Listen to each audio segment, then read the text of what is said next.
Hello বন্ধুরা, আজকে তোমাদের দেখাবো সাঁওতালি কাস্টের বিয়ের কিছু মুহূর্ত।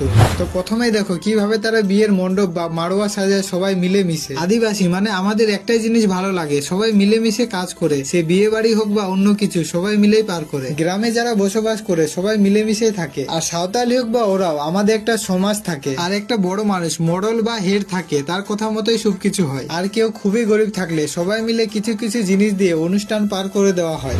তো যাই হোক, দেখো বন্ধুরা, খড় দিয়ে বিয়ের মণ্ডপে ছেলে মেয়ে বানানো হয়। কিসের জন্য বানানো হয় সেটা তো আমি জানি না। এটা শুধু সাঁওতালি কাস্টের না, আমাদেরও মানে ওরা কাস্টেরও এরকম বানানো হয়। আর গ্রামের বিয়ে বাড়ি মানে সবার মধ্যে একটা আনন্দ কাজ করে। বয়স্ক লোকেদের কেমন লাগে যায় না, কিন্তু ছেলে মেয়েদের মনে একটা আলাদা আনন্দ চলে। তার প্রমাণ দেখো, আনন্দতে গাছে উঠে গেছে বিয়ে বাড়ির মাড়োয়া সাজানোর জন্য।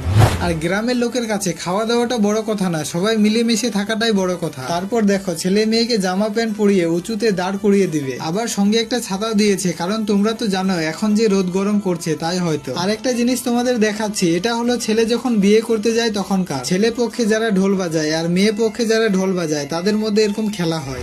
এবার তো তোমরা চিনতে পারবে না কে ছেলে আর কে মেয়ে। আসলে বিয়ের সময় মানে বউ ভাতের দিন সব ছেলেগুলো মেয়ে সাজে আর মেয়েগুলো ছেলে সাজে।